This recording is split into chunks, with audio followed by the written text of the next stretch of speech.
Declaro abierta la sesión número 8900 del Consejo de Seguridad. Ahora formularé una declaración en mi carácter de presidente de México. Excelentísimo señor Antonio Guterres, secretario general de la ONU, miembros permanentes de este Consejo de Seguridad de la ONU, miembros no permanentes, señoras y señores.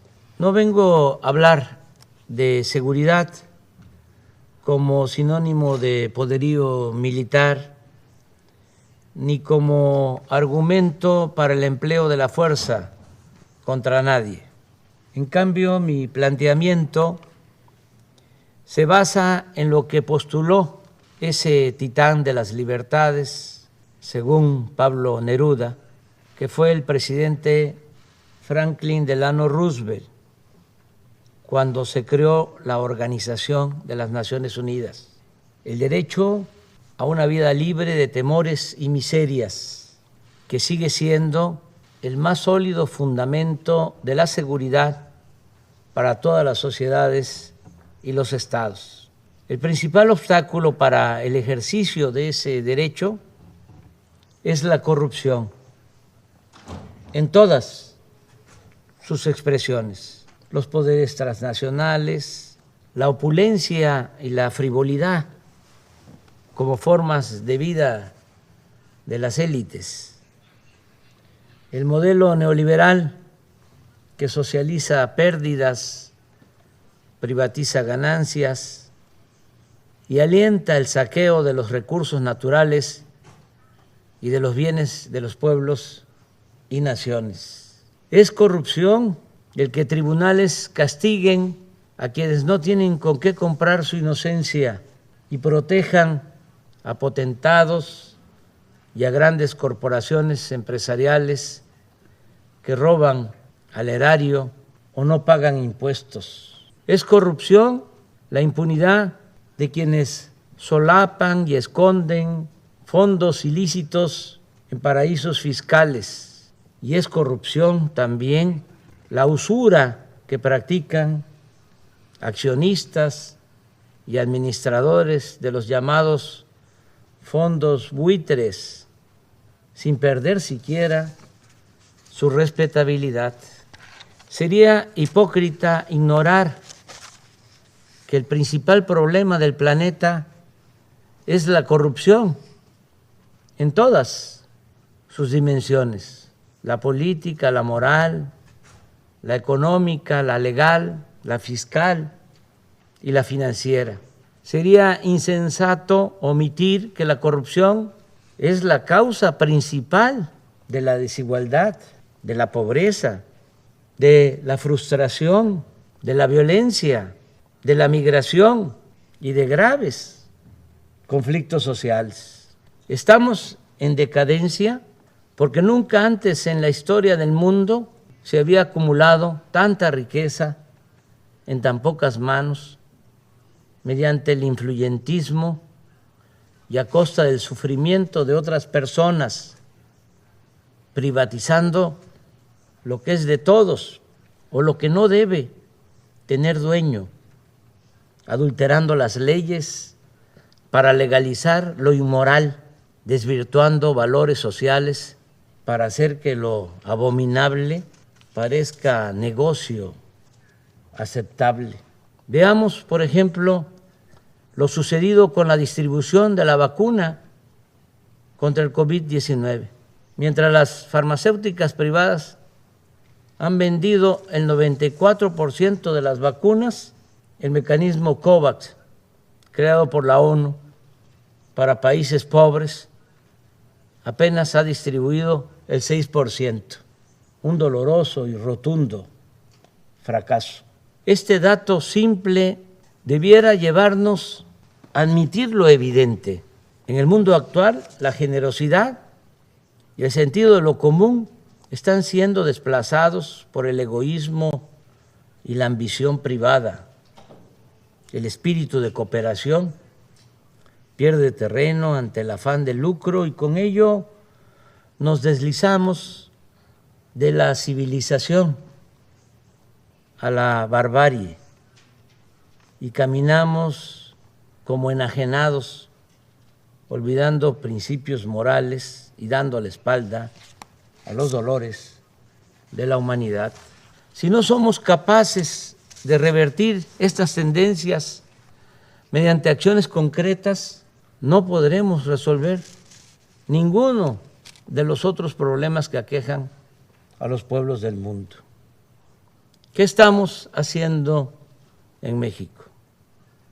Hemos aplicado la fórmula de desterrar la corrupción y destinar al bienestar del pueblo todo el dinero liberado con el criterio de que por el bien de todos, primero los pobres.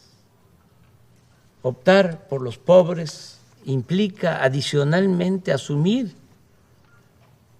que la paz es fruto de la justicia y que ningún país puede ser viable si persisten y se incrementan la marginación y la miseria. Por ello sostenemos que la solución de fondo para vivir libres de temores, riesgos y violencia es acabar con el desempleo, favorecer la incorporación de los jóvenes al trabajo y al estudio, evitar la desintegración familiar, la descomposición social y la pérdida de valores culturales, morales, espirituales. En México podría llevarnos tiempo pacificar el país, pero la fórmula más segura es atender el fondo, como lo estamos haciendo. Por ejemplo, otorgar a los jóvenes opciones de estudio y trabajo para evitar que sean enganchados por la delincuencia. La verdadera victoria sobre las bandas delictivas siempre consistirá en privarlas de su semillero y de su ejército de reserva. Con este mismo criterio estamos enfrentando el fenómeno migratorio.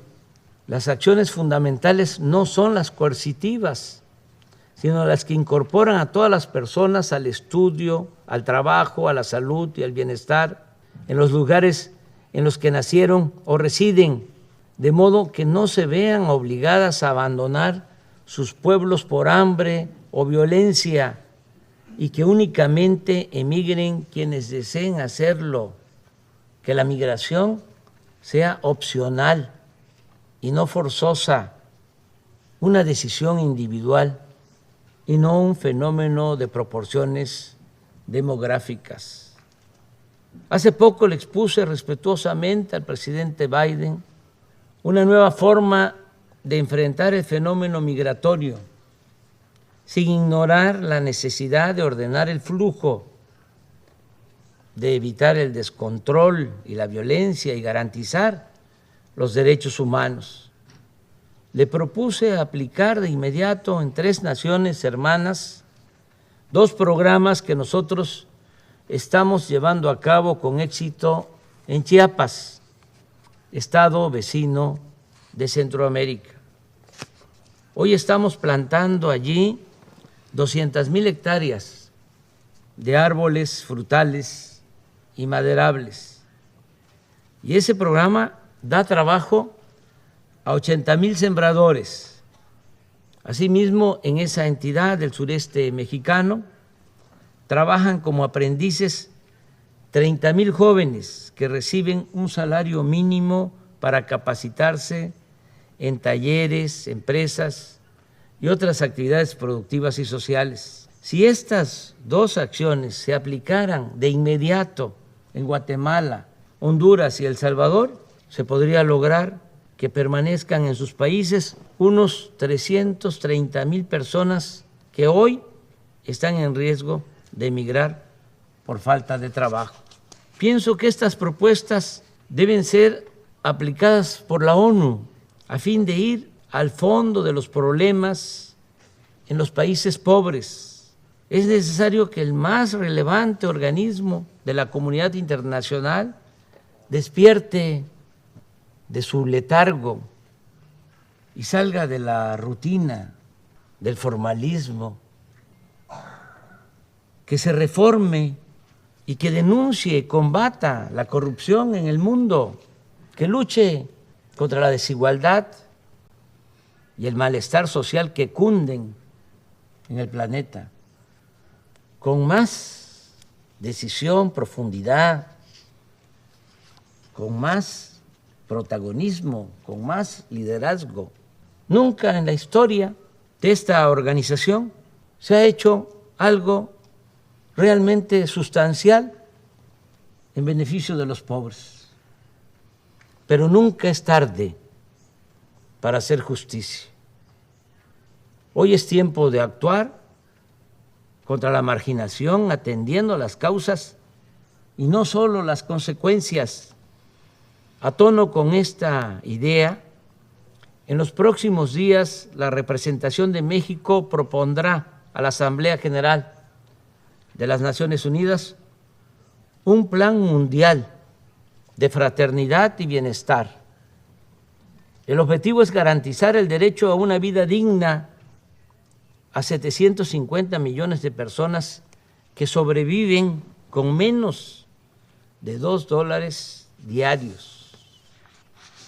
La propuesta de México para establecer el Estado Mundial de Fraternidad y Bienestar se puede financiar con un fondo procedente de al menos 3 fuentes: el cobro de una contribución voluntaria anual del 4% de sus fortunas a las 1,000 personas más ricas del planeta,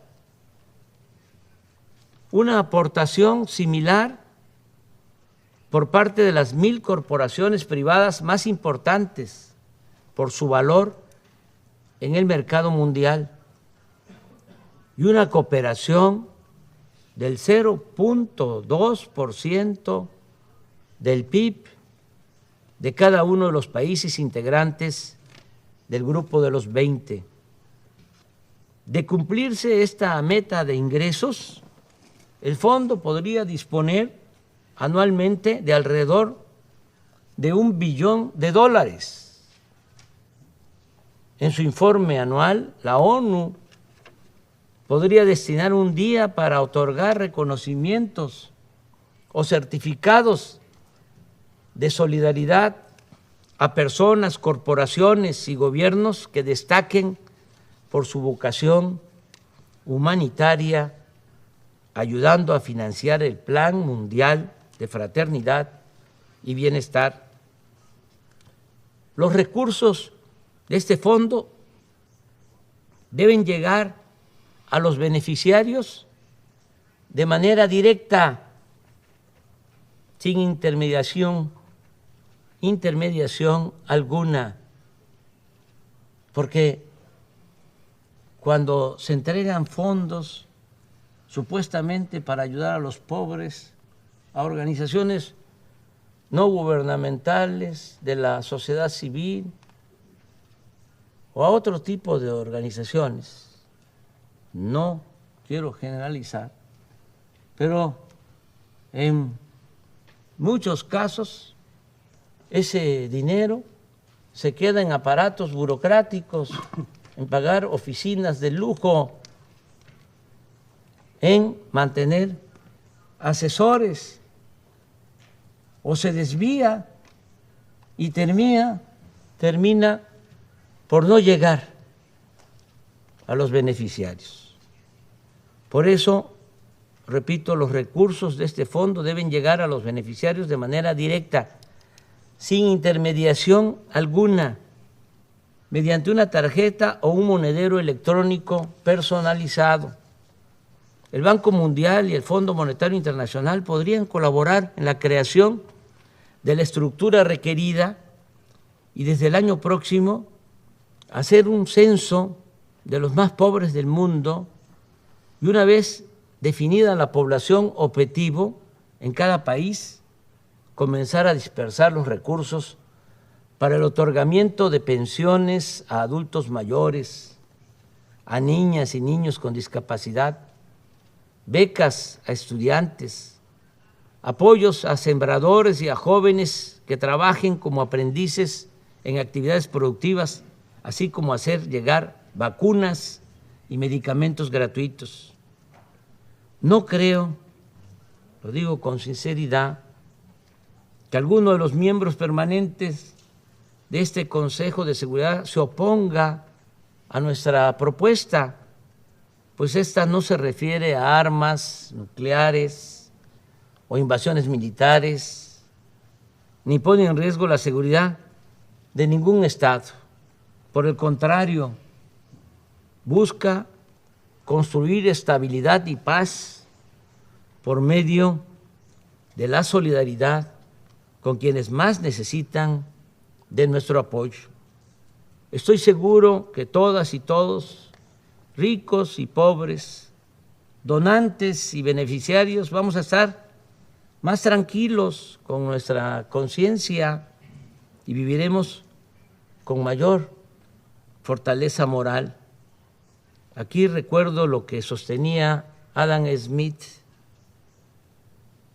por más egoísta que quiera suponerse al hombre, evidentemente hay algunos elementos en su naturaleza que lo hace interesarse en la suerte de los otros, de tal modo que la felicidad de estos le es necesaria, aunque de ello nada obtenga, a no ser el placer de presenciarla. Con otras palabras, solo siendo buenos podemos ser dichosos. Y nunca olvidemos que es un deber colectivo de las naciones ofrecer a cada una de sus hijas e hijos el derecho a la alimentación, la salud, la educación, el trabajo, la seguridad social, el deporte y la recreación. Cierro recordando a dos patriotas y libertadores de nuestra América, José María Morelos y Pavón, siervo de la Nación Mexicana, que hace poco más de 2 siglos demandaba que se modere la indigencia y la opulencia. Y casi al mismo tiempo, Simón Bolívar aseguraba que el sistema de gobierno más perfecto es aquel que produce mayor suma de felicidad posible, mayor suma de seguridad social y mayor suma de estabilidad política.